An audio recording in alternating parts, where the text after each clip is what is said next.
memperlagakan dua tulang rusuk kita macam ni.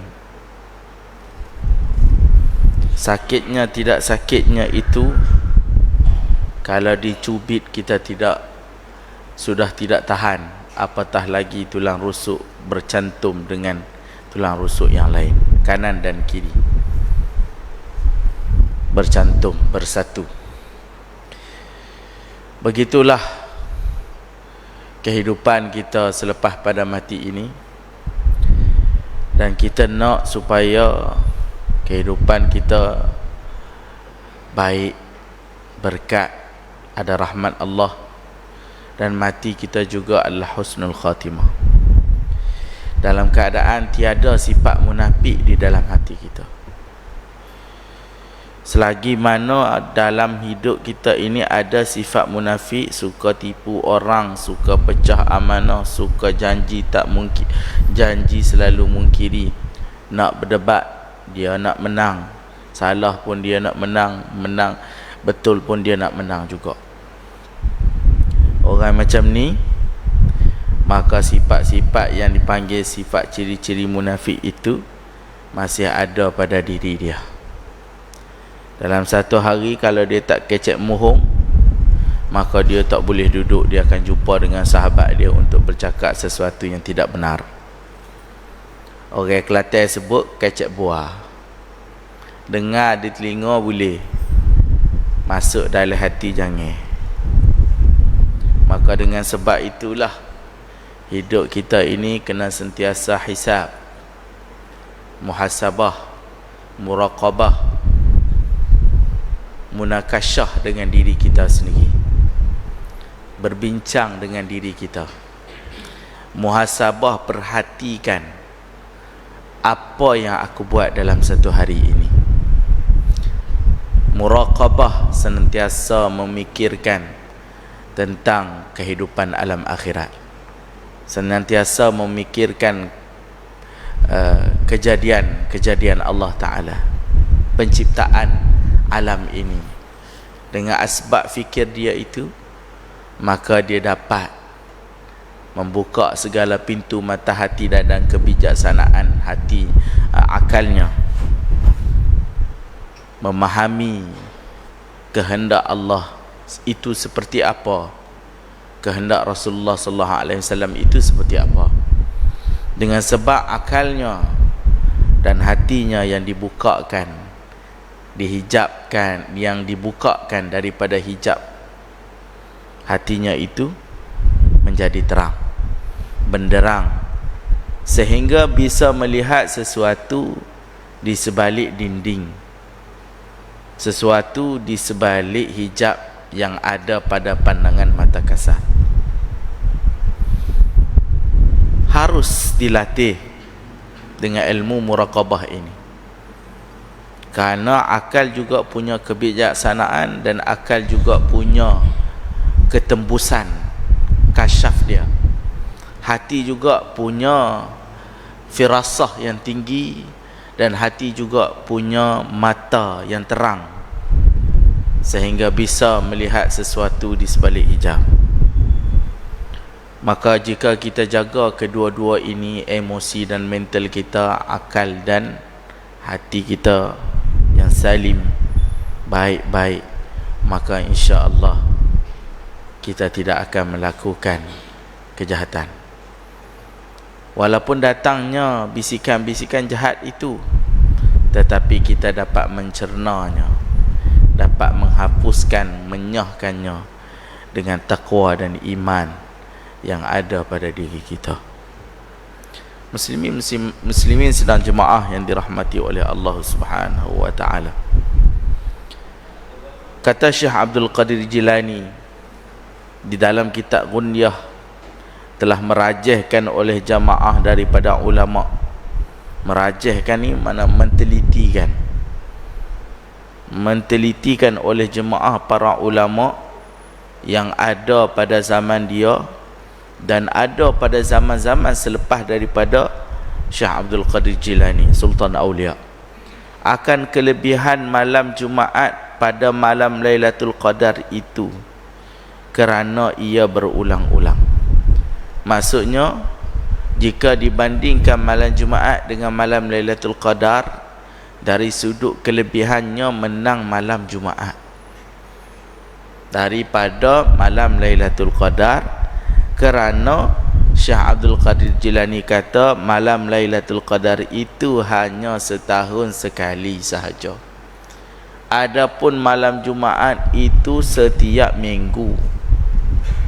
Dikumpulkan yang setiap minggu itu dalam satu tahun, digabungkan dengan malam dibandingkan dengan malam Lailatul Qadar 1000 bulan, maka menang malam Jumaat. Amat rugi sekalilah orang yang diberi kelebihan untuk dari sudut kesihatan fizikal dan mentalnya, untuk melaksanakan, untuk membolehkan ia melaksanakan, memenuhi bermula daripada Khamis selepas Asar sampailah subuh hari Sabtu tu dengan amal ibadah. Sangatlah beruntung orang itu. Amat rugilah orang yang diberi kekuatan akal dan mentalnya, fizikalnya yang kuat, tetapi mensia-siakan hari Jumaat. Boleh jadi dia sia-siakan hari Jumaat, dia tak tahu kelebihan hari Jumaat. Yang dia tahu hari Jumaat sembahyang Jumaat saja, dengar khutbah saja. Dia tak tahu kelebihan daripada lepas asar Khamis itu sampai subuh hari Sabtu tu. Dia tak tahu apa hak dia nak buat sebenarnya. Apa yang aku amalan yang munafaat dan lebih aula aku buat sebenarnya pada hari Jumaat berbanding dengan hari-hari yang lain. Sebab itulah katanya Sayyidina Umar radhiyallahu taala anhu, dia kata apa? Sabda Nabi sallallahu alaihi wasallam, dinasihatkan Rasulullah sallallahu alaihi wasallam dan nasihat Umar. Dia kata, wahai Umar, lazimkan olehmu sembahyang Jumaat. Lazimkan olehmu sembahyang Jumaat. Kalau dulu ulama-ulama dulu kalau masuk hari Jumaat saja, kalau kita tengok ulama-ulama tok pondok kita dulu, tok kenali Tok Wan Ali Kutan, ulama-ulama kita yang hebat dulu, Tok Janggut Ulu Balang kita tuan-tuan, hari Jumaat saja tuan-tuan, tidak ada benda hak lain diperbuat melainkan 3 perkara ini. Yang pertama, baca Quran. Yang kedua, solawat. Yang ketiga, solat nawafil 100 rakaat hari Jumaat. Kita boleh buat tak gamaknya? Payah nak buat. Cenderung ke hubbud dunia kita itu terlalu kuat, sehingga kita tak boleh nak buat, nak istiqamah hari Jumaat itu fokus sampai masuk subuh hari Sabtu. Hari Sabtu barulah jadi kehidupan sedia kala kita balik, kehidupan seperti biasa. Hari Jumaat, hari bermula hari Jumaat, hari Khamis lepas asar sampai subuh Sabtu tu, kita jadi luar biasa dalam amal ibadah kita. Waktu itulah orang nak mari minta air tawar, marilah minta air tawar. Kerana apa? Waktu tu amal aku tengah kuat, energi aku tengah kuat, gelombang tengah kuat, marilah buat air tawar kat sini. Sebab tu tok guru saya tuan-tuan, masa dia hidup, dia kata, siapa yang nak mari buat air tawar datang hari Jumaat sahaja. Kerana apa? Hari Jumaat tu dipenuhi dengan amalan-amalan, waktu tu mustajab doa, dah bermula daripada Khamis lepas asar tu sampai subuh hari Sabtu tu mustajab doa, berbanding daripada waktu-waktu dan hari-hari yang lain. Ketika itu manusia berdoa, berhajat, orang yang berhajat pergi memohon, pada ketika itu dia minta hajat kepada Allah akan orang ini diperkenankan segala doanya, penyakit-penyakitnya disembuhkan, Allah sembuhkan penyakit dia pada hari Jumaat. Allah turunkan penyakit pada Nabi Ayub pada hari Rabu, dan Allah sembuhkan penyakit Nabi Ayub pada hari Selasa. Sebab tu hari Selasa ni hari sembuh penyakit, hari Rabu ni adalah hari turun penyakit. Kata ulama, hari Selasa ni hari sembuh penyakit, hari Rabu ni hari turun penyakit, hari Jumaat hari Allah perkenankan semua doa-doa hamba-hamba dia yang minta kepada dia pada hari Jumaat. Maksud saya hari Jumaat tu bila? Lepas daripada solat ba'dih asar, maka sampailah ke subuh hari Sabtu. Masuk subuh hari Sabtu tu dah tak ada dah hari Jumaat. Azan subuh tu habis hari Jumaat, hari Sabtu. Maka pada ketika itu kita berdoalah untuk siapa-siapa pun, untuk anak kita, bini kita, untuk umat Nabi Muhammad sallallahu alaihi wasallam. Fikir kita ni kena ada dua. Satu, fikir untuk kita, diri kita, keluarga kita. Satu lagi kena fikir untuk umat Nabi sallallahu alaihi wasallam. Karena Rasulullah sallallahu alaihi wasallam masa dia nak mati, masa dia nak wafat pun, di pengakhiran nazak dia tuan-tuan, dia duk sebut ummati lagi. Sebab apa? Sayang dia pada umat dia. Kerana apa? Ihtiram dia kepada umat dia. Maka dengan sebab itu kita pun ittiba'un Nabi, fikir umat tu kena ada. Bukan nanti orang tabligh je fikir umat. Kita pun kena fikir umat juga. Duduk dalam PAH ke UMNO ke apa, kena fikir juga pasal umat. Umat ni apa dia? 3. Yang pertama bangsa, yang kedua agama, yang ketiga tanah air. Boleh tahu boleh faham yang dimaksudkan umat ni apa? Yang pertama bangsa. Allah terima bangsa kita umat Nabi Muhammad yang dua, satu Bani Jawi, satu Bani Quraisy, Bani Arab. Adapun Bani Israel, mereka umat yang derhaka kepada Allah. Walaupun banyak nabi yang turun ke atas mereka di kalangan ahli kitab, selagi mana mereka tak ikut Nabi Muhammad sallallahu alaihi wasallam, mereka duduk dalam neraka. Neraka mereka selama-lamanya. Dia orang termasuk dalam golongan kafirun. Lam yakunil ladina kafaru min ahlil kitab. Siapa orang kafir tu? Ahlil kitab. Siapa lagi? Wal musyrikin. Orang-orang penyembah berhala. Ahli kitab pengamal kitab Injil, Zabur, Taurat. Mereka tetap dan kekal dalam neraka selama-lamanya selagi mana mereka tidak mengakui Muhammadur Rasulullah. Dia pada kata Isa Ruhullah, Musa Kalimullah, pun masih tak lepas lagi. Untuk Allah Ta'ala terima mereka, melainkan mereka jadi umat Nabi Muhammad sallallahu alaihi wasallam. Jadi yang mana Islam, masuk Islam ada kalimah la ilaha illallah Muhammadur Rasulullah, mereka umat Nabi sallallahu alaihi wasallam. Yang bukan Islam, mereka adalah umat Nabi yang durhaka kepada Allah. Jadi sebab tu bangsa penting lah.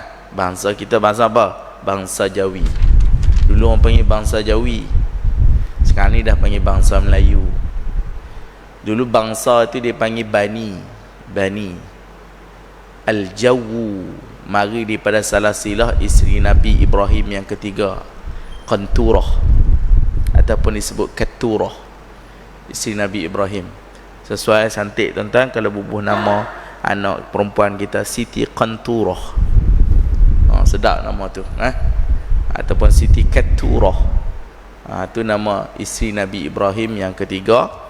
Dan yang ketiga inilah yang melahirkan Bani yang dipanggil Al-Jawu, yakni satu kelompok yang besar yang bertuhankan yang Maha Esa. Itu maksud Al-Jawu. Mari 300 tahun ni tuan-tuan, ulama-ulama kita yang berbangsa Melayu ini tuan-tuan, dia ambil perkataan mala'u ini dalam ayat Quran, bil mala'il a'la idh yakhtasimun.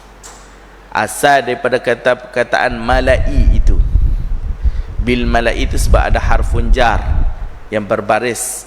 Apabila bertemu huruf jar, maka isim selepas dia mesti baris kasrah. Sebab tu dia nama bil mala'i. Kalau dia tak ada huruf jar, ba huruf jar tu, bil tu, ba tu tak ada, dia nama mala'u. Kalau tambah malaul a'la, malaikat yang muqarrabin, yang tinggi darajat mereka di sisi Allah. Maka dengan perkataan mala'u itu diambil oleh ulama-ulama Melayu kita, letak pada Bani Jawi dengan bangsa mala'u. Itu sejarah betul lah. Dalam Hadiqatul Azhar War-Rayahin disebut. Kalau ada kata mala'u tu ambil daripada kapal lah, daripada kapal bangsa, bukan. Tak tepat. Asal perkataan mala'u tu ulama kita yang letak. Asalnya adalah al-jawu, yakni bahasa yang mudah Bani Jawi. Macam tu. Itu dia. Jadi yang dimaksudkan ummah itu, siapa fikir ummah ni, fikir bangsa. Fikir apa lagi? Fikir ummah ni, fikir tanah air, fikir negara. Negara kita, negara umat Islam yang lain, Palestin ke, Syria ke, Yemen ke, tu fikir umat Islam. Fikir umat ni dipanggil. Yang kedua fikir apa? Fikir agama. Tu maksud fikir umat.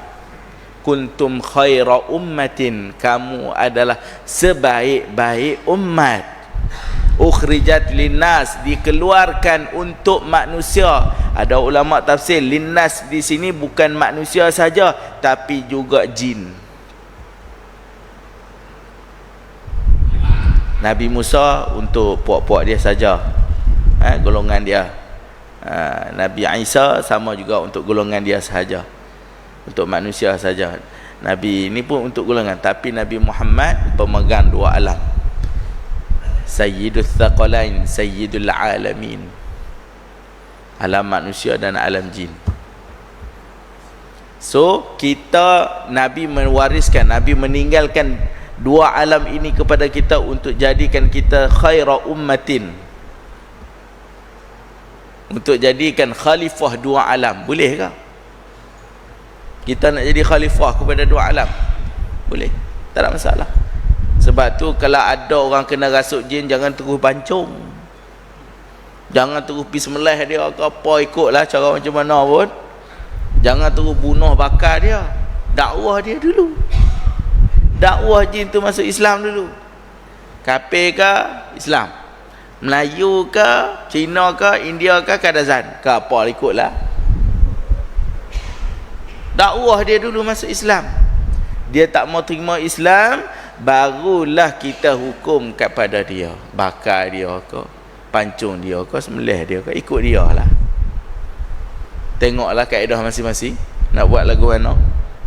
Nah, dakwah dulu, sebab kita adalah pemimpin dua alam.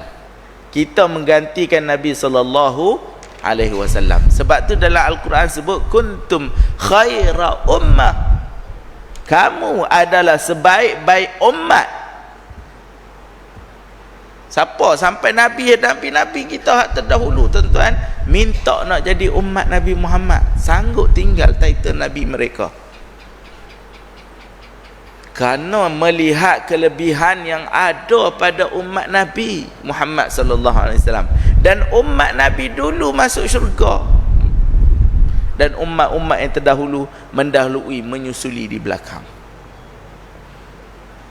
Nampak? Al-Mahdi pun turunnya Nabi Isa bawa syariat Nabi SAW. Duduk di belakang keturunan Nabi yang nama Al-Mahdi Al-Muntazar juga. Hebat tak turunan kita ni?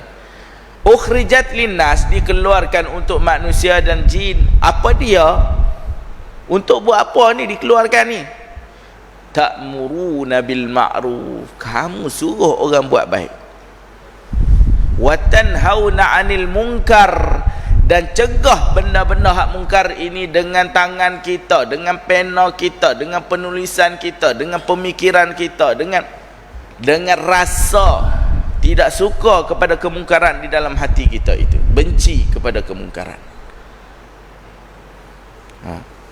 Wa tu'minuna billah, dan ajak orang beriman kepada Allah. Kamu beriman pada Allah, ajak orang lain pula masuk kepada agama Allah Ta'ala.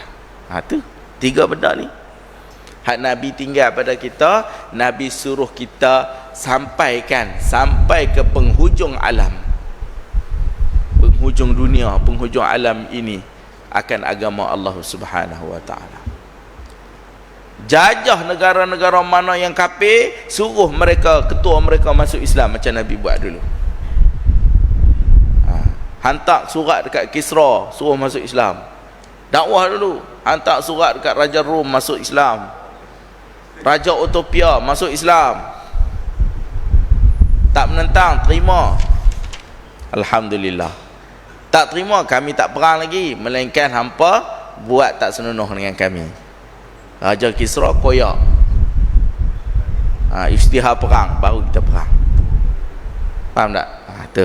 Dah. Maka bahawasanya ia meroboh segala dosanya seperti meroboh seorang akan tanah daripadanya. Nabi SAW nasihat kepada Sayyidina Umar, ya Umar, tolong jaga hari Jumaat ini elok-elok. Kerana apa?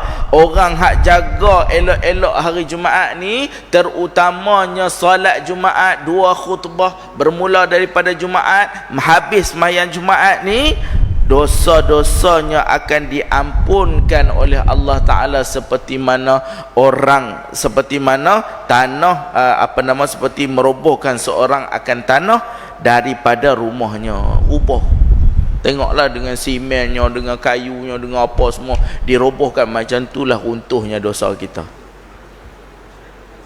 Pesan lagi kepada Sayyidina Umar, wahai Umar, tiada daripada hamba lelaki mandi pada hari Jumaat bagi sembahyang Jumaat. Maksudnya apa? Start mula mandi Jumaat bila? Start mula mandi Jumaat. Ba'da subuh tu start kita mandi Jumaat. Ada ulama kita sebut lepas maya asar tu dah boleh start dah niat mandi Jumaat. Lepas maya asar Khamis tu, ba'da asar hari Khamis tu, nak mandi tu dah boleh niat dah solat sunat, mandi sunat Jumaat. Lepas tu mandi sekali lagi, mandi niat juga solat Jumaat. Mandi di subuh hari, mandi pukul 9 pagi, mandi waktu duha.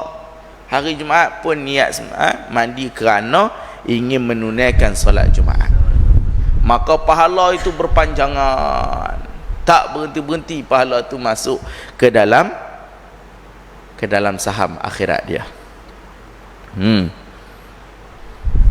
Melainkan keluar daripada dosanya seperti hari diperanakkan oleh ibunya. Nabi SAW nasihat kepada Umar, Sayyidina Umar, wahai Umar, jangan lupa mandi sunat hari Jumaat. Kerana orang hak mandi sunat hari Jumaat ni seolah-olah dia ni baru lahir daripada perut ibu dia, tak ada dosa apa, bersih. Macam orang buat dosa macam-macam, zina lah apa sebelum masa kafir dia, bila masuk asyhadu alla ilaha illallah wa asyhadu anna muhammadar rasulullah, kosong, tak ada apa. Lepas tu duduk 5 saat tu meninggal pula dah. Masuk syurga terus, tak ada dosa apa dah. Tu mu'alaf baru peluk Islam tu meninggal, ucap ya asyhadu alla ilaha illallah wa asyhadu anna muhammadar rasulullah, dah masuk Islam, boom, terus mati. Macam budak baru lahir daripada perut ibunya. Sama macam orang hak mandi hari Jumaat ni, macam tu juga. Dosa kecilnya, dosa besarnya, dosa tersembunyinya, dosa yang terzahirnya, semua diampunkan oleh Allah Subhanahu wa taala. Dan nasihat lagi kepada Sayyidina Umar, ya Umar, tiada daripada seorang hamba yang keluar daripada rumahnya bagi sembahyang Jumaat melainkan menaik saksi baginya tiap-tiap anak batu dan tanah, dan mengucap istighfar baginya tiap-tiap batu dan bumi dan tanah yang lain yang ia berjalan atasnya hingga kepada Jumaat. Maksudnya hingga kepada habis hari Jumaat. Besar tak tuan-tuan? Besar. Tadi mandi sembahyang Jumaat, mandi sebelum nak pergi sembahyang Jumaat, mandi dulu. Kan? Kemudian keluar daripada rumah, batu bata, tanah hak kita pijak, pohon yang kita pijak, yang duduk tepi-tepi kita, semua jadi saksi, semua minta istighfar ke atas kita. Sampai bila? Sampai kita sampai ke masjid, kita dengar habis khutbah, sampai dengan balik tu kita balik pula ke rumah kita, jalan kaki pula, maka sampailah esok pagi hari Sabtu, dosa kita diampunkan oleh Allah dengan sebab tanah, bumi, langit yang kita pijak ini, yang kita duduki ini, mohon istighfar kepada kita. Kemudian nasihat lagi Nabi SAW kepada Umar, ya Umar, tiada daripada seorang lelaki yang memakai kain. Makai kain tuan-tuan. Sunnah Nabi pakai kain ni sunnah Nabi. Sebab tak ada dalam riwayat yang mengatakan Nabi pakai seluar, tak ada. Hatta dalam perang pun Nabi pakai kain, tapi kain macam mana wallahu alam. Tak ada dalam riwayat Nabi pakai seluar, tak ada.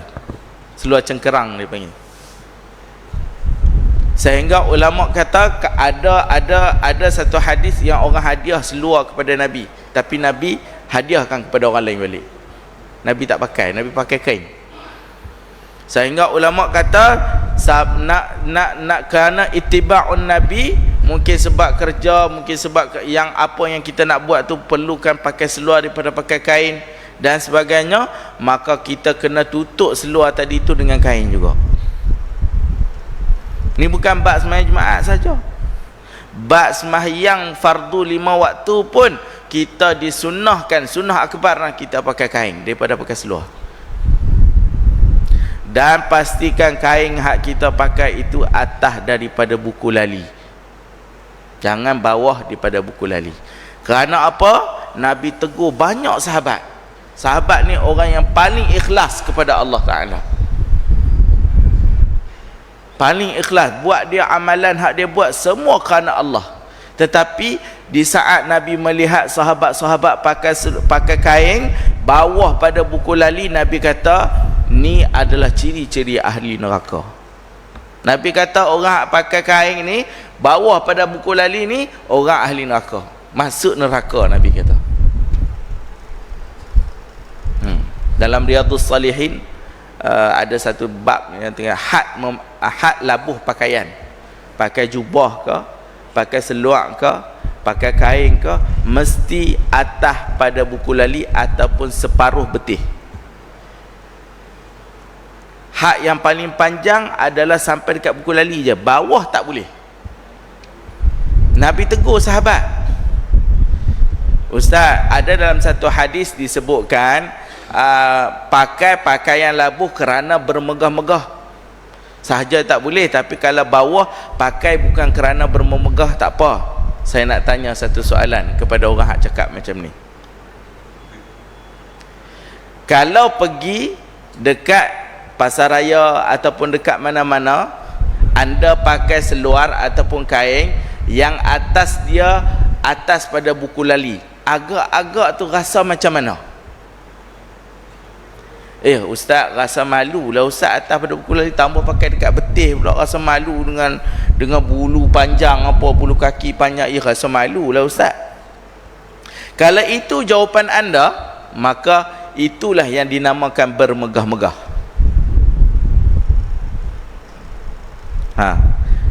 Sebab sahabat tu ditegur oleh Nabi, sahabat sendiri ditegur oleh Nabi.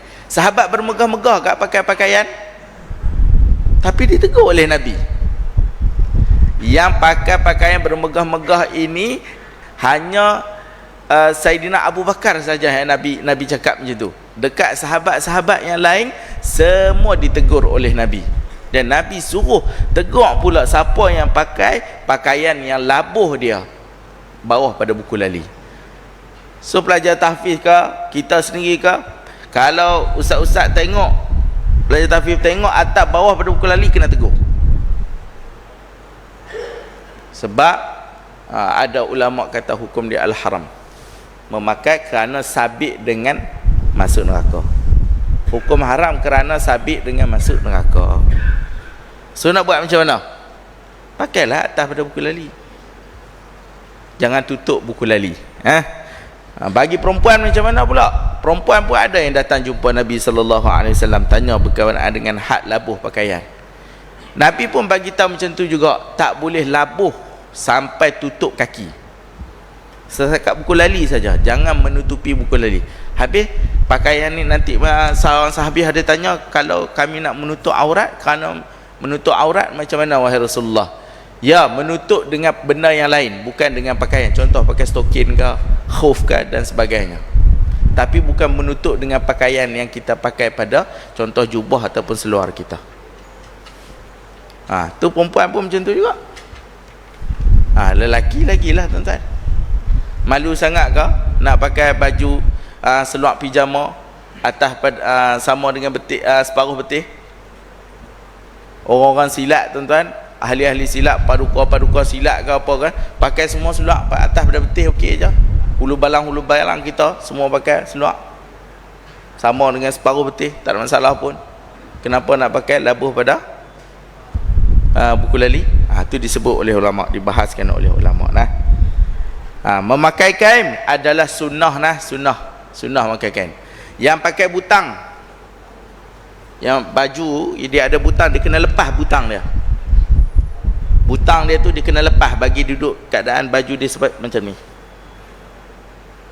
Sebab tu sunnah pemakaian jubah ke baju ke, dia tak ada butang, tutup macam ni, tak ada. Dia kena lepas butang dia. Waktu nak semayang kena lepas butang. Kalau seluar yang kita pakai tu sampai buku lali kena sen-sen. Orang Kedah panggil sen-sen, kena lipat. Lipat bagi naik atas pada buku lali, jangan bawah pada buku lali nak semayang. Boleh faham itu dia. Jadi kata Nabi sallallahu alaihi wasallam, ya Umar, tiada daripada seorang lelaki yang memakai kain dan keluar ia bagi sembahyang Jumaat, melainkan menilik Allah kepadanya dengan tilik rahmat, dan ditunaikan baginya tiap-tiap hajat yang ia berkehendak akan dia daripada pekerjaan dunia dan akhiratnya. Masa tu kita keluar daripada rumah kita, kita duduk dalam masjid sementara nak tunggu orang azan, kita duduk dalam masjid sampailah kita tak bercakap dengan siapa-siapa, melainkan kita istighfar, kita berdoa, kita baca Quran. Kerana apa? Waktu tu adalah waktu mustajab doa. Setiap perkataan yang baik kita Allah terima, perkataan jahat kita pun Allah Ta'ala terima. Kita kata bodoh dekat kawan kita, kita kata bangang dekat kawan kita pada hari Jumaat, Allah terima. Bodoh tu kembali pada kita, bangang tu kembali pada kita. Syarat dia mesti orang hak tadi tu dia kena, orang hak kena maki tadi tu dia sebut alhamdulillah. Kalau dia tak sebut alhamdulillah, bodoh tu pergi kat dia, tetap kena dekat dia. Dia macam ain, tuan-tuan.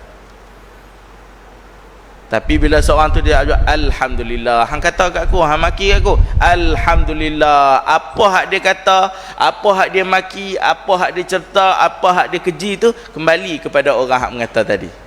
Sebab apa? Sebab benteng alhamdulillah ini, tabarakallah, masya-Allah, tabarakallah, ini adalah hijab yang paling kuat daripada sihirul ain, sihir ain.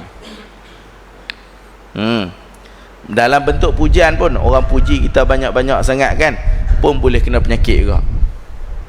Dia panggil ain. Jadi bila orang duk puji kita, jangan lupa sebut masya-Allah, hadza min fadli rabbi, alhamdulillah. Jangan bangga diri. Jangan bangga diri. Sebab apa? Tu pun ain juga. Ain ni sihir mata. Sihir mata. Sihir lain kita boleh lawan, tapi sihir ain ni payah, tuan-tuan. Payah nak ambil ubat. Payah nak dapat ubat, melainkan kita melakukan amalan istirja, iaitu mandi air bekasan wudu daripada ibu dan bapa kita. Itu pun kadang-kadang jadi, kadang-kadang tak jadi. Dan paling yang elok, paling baik sekali, kita lawan balik pujian. Orang puji kita, kita lawan dengan alhamdulillah. Orang maki kita pun kita lawan juga dengan alhamdulillah. Itu yang terbaik sekali. Jadi kekotoran dia tu patah balik pikat kat kita. Kalau kita tak balas dengan alhamdulillah, masya Allah tabarakallah, tak kembalikan kepada Allah, kotoran tu lekat dekat kita. Apa hak dia kata tu lekat dekat kita. Jadi yang sakit siapa? Kita yang sakit. Kita hak kena maki tadi sakit. Kita hak kena maki tadi kena sumpahan. Tu jaga nah, bahaya nah. Dan sekarang ni sihrul ain sangat kuat tuan-tuan, sangat kuat. Dekat-dekat kemunculan Dajjal ni, sihrul ain ni sangat kuat tuan-tuan. Ahli-ahli silap mata tuan-tuan, hak kita tengok dalam YouTube, dalam konten, dalam TV ke apa, semua tu ain tuan-tuan.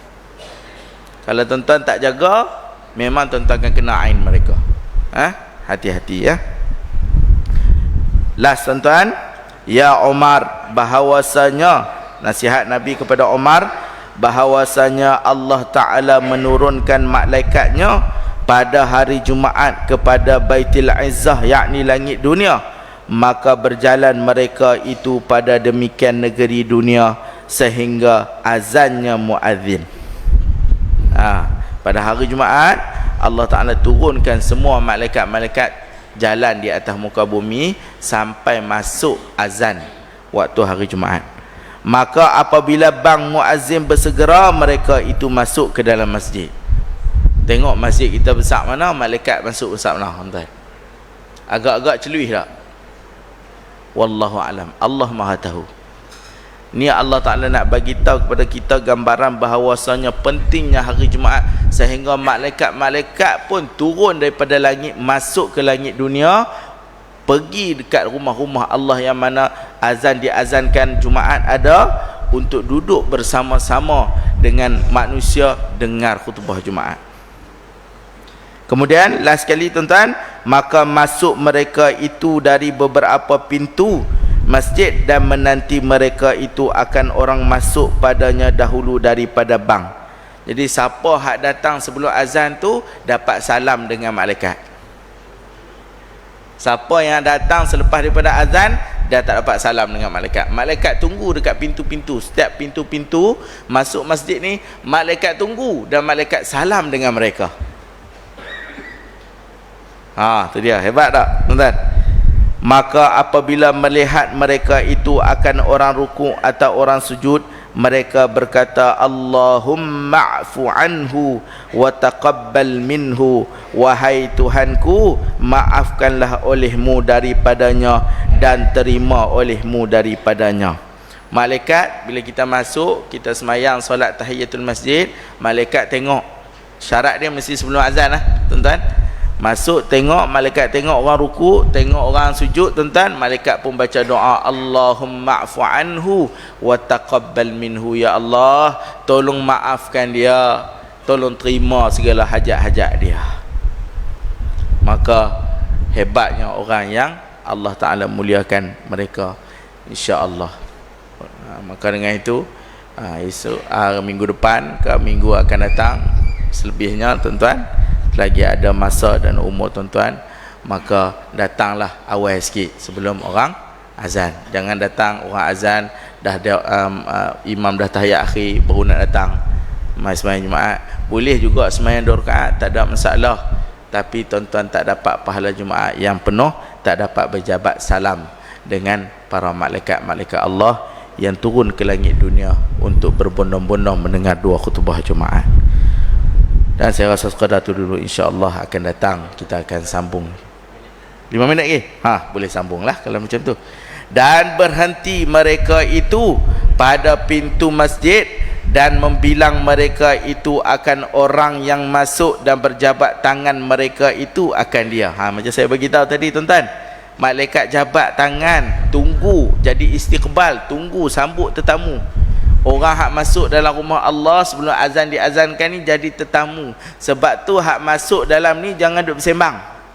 Kalau nak bersembang, cakap deras, pergi duduk luar. Ganggu orang hak duduk dalam ni, ganggu malaikat-malaikat hak duduk sambut orang hak dengar baca khutbah ni. Anak-anak kita tuan-tuan yang duduk kat dalam ni duduk bersembang, suruh dia pergi duduk luar.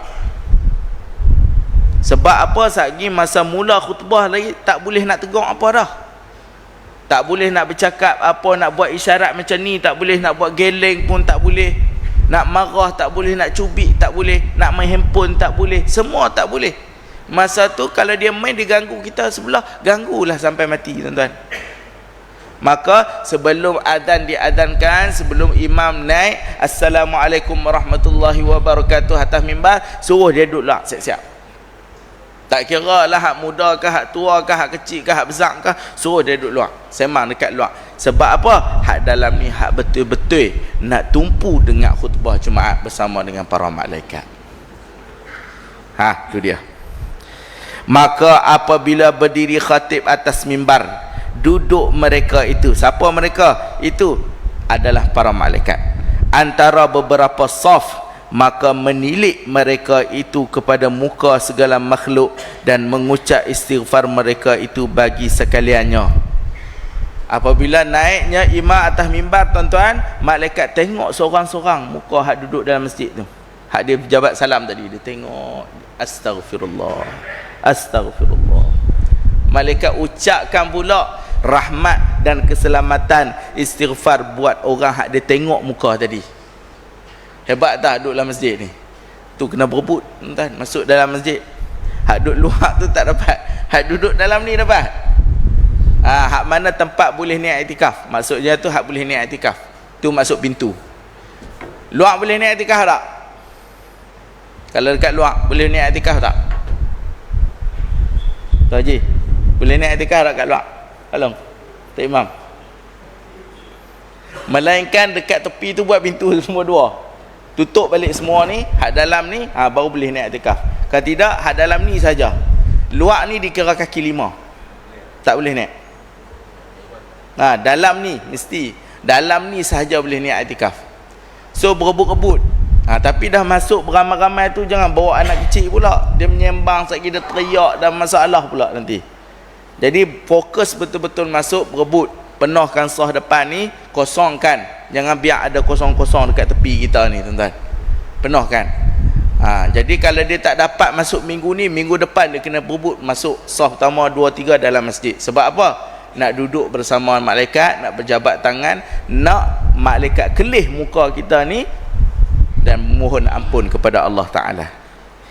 Last, tuan-tuan, apabila masuknya makhluk kepada sembahyang, maka dah habis solat azan, dah habis khutbah apa, nak sembahyang Jumaat, maka masuk mereka itu bertanya supaya mencapai mereka itu berkat Jumaat. Malaikat tolong doa pula berkat untuk hari Jumaat.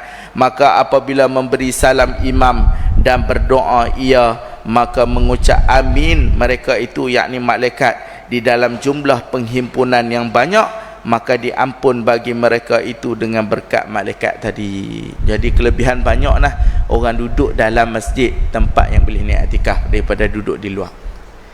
So penuh-penuhkan dalam masjid kita. Nanti kalau pakat duk berebut, besarkan lagi lah pintu masjid kita ni, supaya ramai yang boleh buat iktikaf di dalam masjid kita.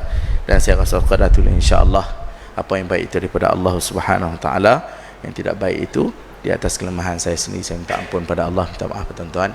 Kalau ada terkasar bahasa, tersilap kata, memang orang Kedah dia memang ada ain di belakang tu nampak kasar, tapi hati bertaman, jangan bimbang. Wallahu taala alam. Assalamualaikum warahmatullahi wabarakatuh.